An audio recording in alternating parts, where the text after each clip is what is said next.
has never been closer than it is right now. We need to clean house of all of the warmongers and America Last globalists and the deep state, the Pentagon, the State Department, and the national security industrial complex.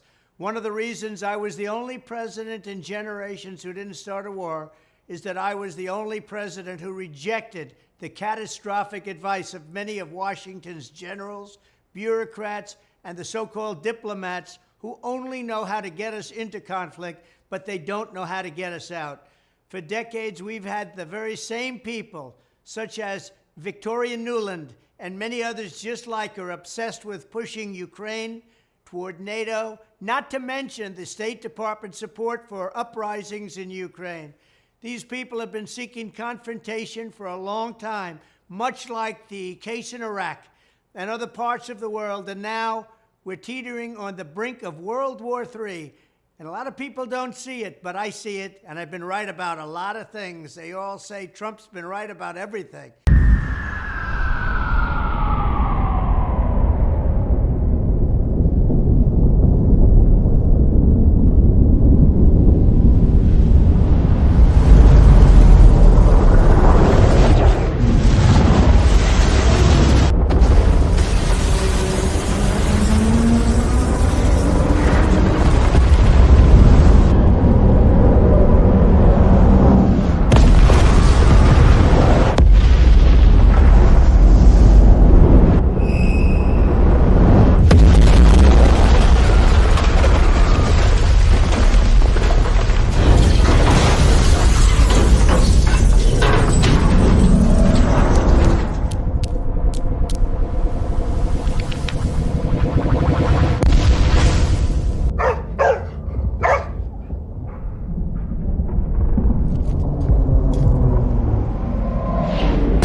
All right, Shalom.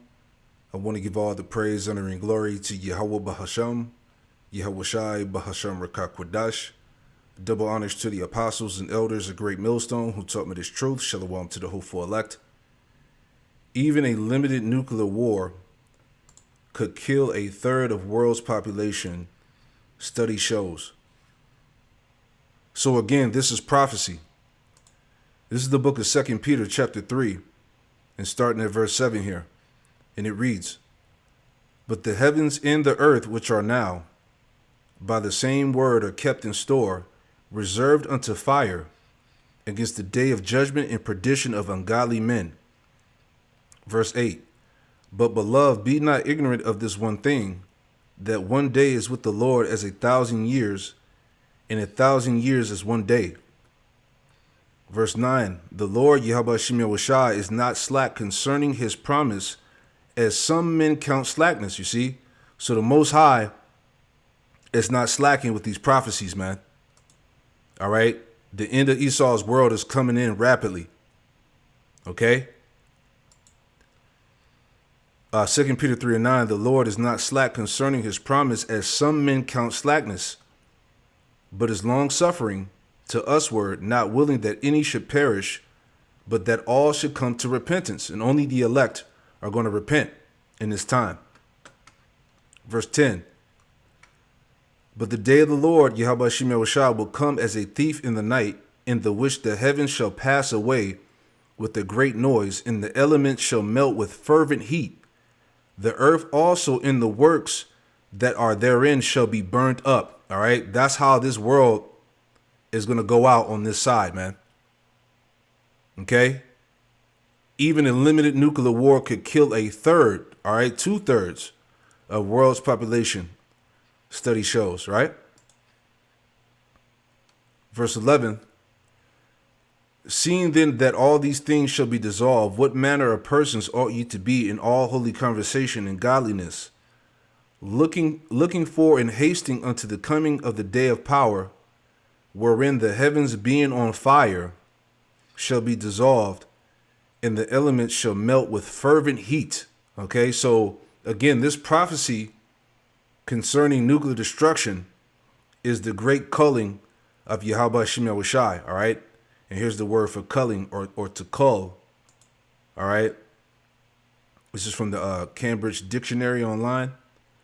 So the definition of cull, it says when people cull animals, they kill them, especially the weaker members of a particular group of them, in order to reduce or limit their number, all right? So this is the great culling by Yahweh Shem Yahushai. Okay, 2/3 of Israel is going to be wiped out. Okay, so the word is out here, man. Okay, John 15:22, if I had not come and spoken unto them, they had not sinned. And how did the Lord come and speak to his people? Through the prophets. If I had not come spoken unto them, if I have not come and spoken unto them, they had not had sin, but now they have no cloak for their sin. So there's no cloak, there's no excuse, man. Okay, the Lord sent his prophets to give you the warning, to give you the word. All right, the understanding. Proverbs 1:22. How long, ye simple ones, will you love simplicity, and the scorners delight in their scorning, and fools hate knowledge? How long are you Israelites out there going to be simple? All right, and not recognize the time and season that you live in. All right, understanding that we're at the end of the world, the end of the age, the end of Esau's world, man. Turn you at my reproof. Behold, I will pour out my spirit unto you. And he did that. Okay, through his men, through his prophets. I will make known my words unto you. See? Jeremiah 6:17. Also I set watchmen over you, the prophets, saying, hearken to the sound of the trumpet. But they said, we will not hearken. All right, 2/3 of our people said they weren't going to listen. All right, and that's going to lead to their complete destruction, man.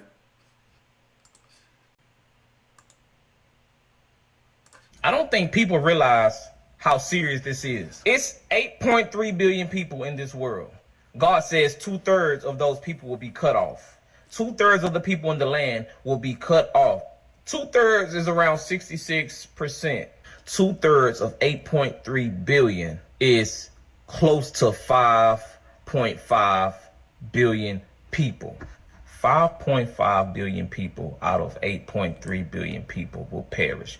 Let that sink in y'all head. And just think about it. People are being born every day. People are losing their lives every day. But people are being born faster than people are leaving. The number will only go up. So the more the population increase, the number of people that will perish is going to increase. It says in Zechariah chapter 13, verse 7 through 9, awake, O sword, against my shepherd, and against the man that is my fellow, saith the Lord of hosts. Smite the shepherd, and the sheep shall be scattered, and I will turn mine hand unto the little ones. And it shall come to pass that in all the land, saith the Lord, 2 parts therein shall be cut off and die, but the third shall be left therein. And I will bring the third part through the fire, and will refine them as silver is refined, and will try them as gold is tried. And they shall call on my name, and I will hear them. And I will say, it is my people. And they shall say, the Lord is my God. You see? Have they not heard? Right? The word is out there, man. No cloak for Jake. Okay? This is Romans chapter 10 and verse 14. And it reads, how then should they call on him in whom they have not believed? And how should they believe in him of whom they have not heard? And how should they hear without a preacher? See that? And how should they preach except they be sent? As it is written, how beautiful are the feet of them that preach the gospel of peace. Going back to the prophets, man. And bring glad tidings of good things. But they have not all obeyed the gospel. For Isaiah saith, Lord, who have believed our report? Right. Who have believed our report? Who's listening to us? Okay. So then faith cometh by hearing, and hearing by the word of Yahweh Shem Yahushai. The point, verse 10, Romans 10 and 18. I'm sorry. Romans 10 and 18. It says, but I say, have they not heard? Right. Have they not heard? Okay? Have they not heard? Yes, verily, their sound went into all the earth, and their words unto the ends of the world. All right? So the words, the vibration of the prophets of Yahweh Shem Yahushai is being heard all over the world, man. Okay? Again, this truth is out there, man.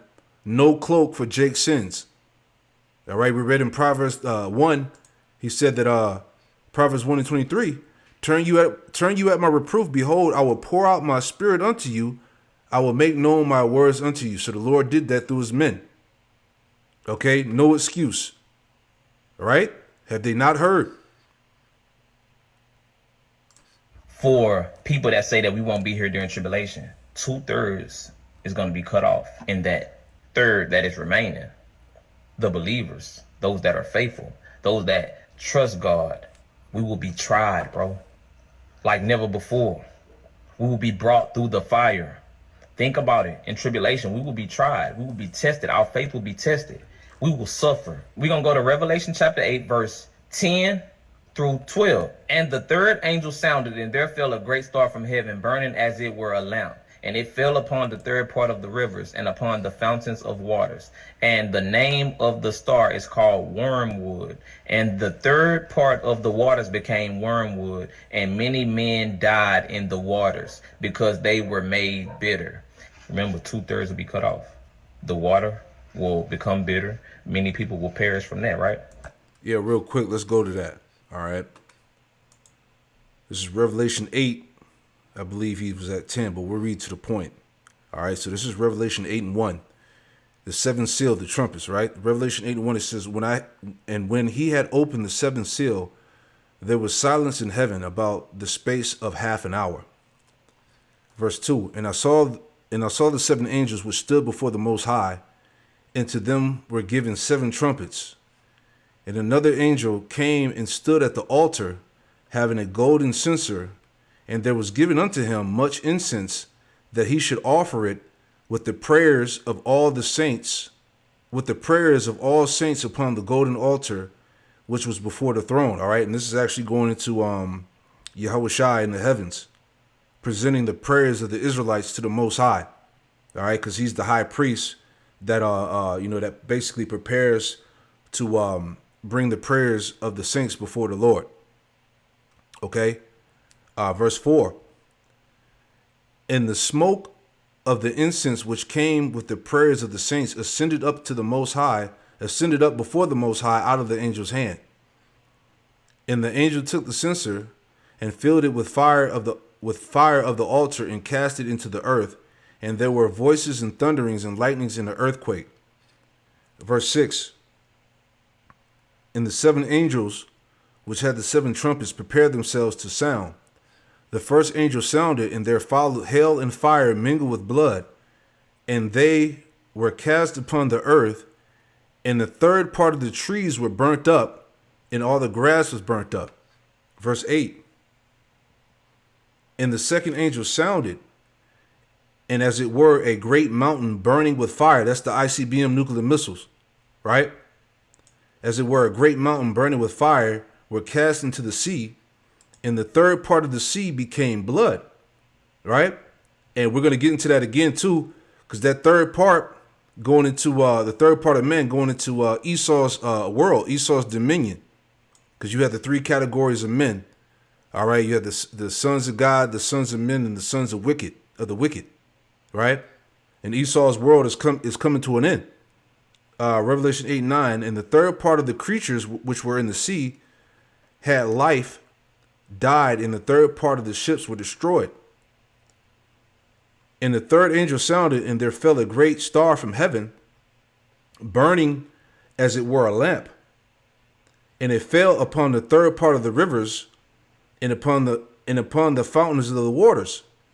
And the name of the star is called Wormwood. And the third part of the waters became wormwood, and many men died of the waters because they were made bitter, going into that radioactive fallout from the nuclear destruction, okay, which is going to make the waters toxic. You see? Verse 12, and the fourth angel sounded, and the third part of the sun was smitten, and the third part of the moon, and the third part of the stars, and so as the third part of them was darkened, and the day shone not for a third part of it, and the night likewise, going into the mushroom clouds, the nuclear fallout that's going to happen after those warheads hit the earth. Then we go to Revelation chapter 9, verse 13 through 18. And the sixth angel sounded, and I heard a voice from the four horns of the golden altar, which is before God, saying to the sixth angel which had the trumpet, loose the four angels which are bound in the great river Euphrates. And the four angels were loosed, which were prepared for an hour and a day and a month and a year, for to slay the third part of men. This is another 1/3. And the number of the army of the horsemen were 200,000. And I heard the number of them. Right, so let's break this down correctly. Revelation 9, as he went to. All right, we'll start at 14, right? The sixth trumpet army from the east.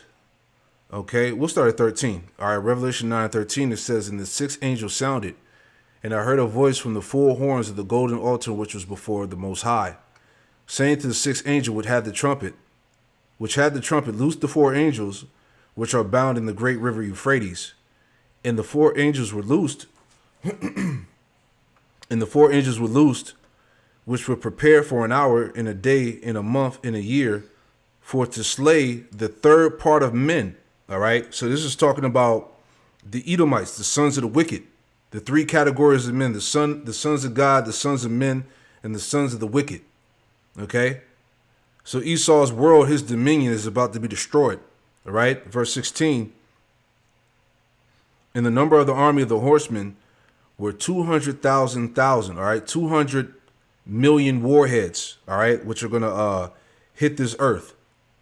And I heard the number of them. And thus I saw the horses in the vision, and them that sat on them having breastplates of fire, Jacinth and brimstone, and the heads of the horses were as heads of lions, and out of their mouths issue fire and smoke and brimstone. So the Apostle John was describing the nuclear ICBMs being shot out of the silos, man. And this is how he described how they looked. Okay. By verse 18, by these three was the third part of men killed. All right. Going again to Esau's world, Esau's dominion. The third part of men killed by fire, by the fire and by the smoke and by the brimstone, which issued out of their mouths. Verse 19, for their power is in their mouth and in their tails, for their tails were like unto serpents and had heads, and with them they do hurt. All right. So again, Apostle John saw those missiles, shooting out of the silos. He likened them unto serpents. All right. And they had heads, in which those heads they do hurt. All right. Going into the destruction. All right. So again, the prophecy of 2/3 being destroyed goes back to the great culling of the Most High. Okay. Pursuing to Zechariah 13:8, he's going to get rid of 2/3. Okay. So again, the point, have they not heard, man? Man, this is from 2022, and look where we're at now in prophecy.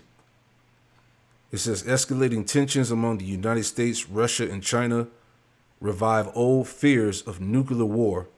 Some researchers are warning that even a limited scale exchange between such nations as India and Pakistan could have catastrophic consequences for global food supplies and trigger mass death worldwide. All right, 2 Ezra 16. What was me? A nuclear conflict involving less than 3% of the world's stockpiles could kill a third of the world's population within 2 years. All right, the Most High gonna make a short work. Okay, according to a new international study led by scientists at Rutgers University, a large nuclear conflict between Russia and the United States could kill 3/4 of the world's population in the same time frame, according to the research published Monday in Nature Food. All right, so there you go. Shalom.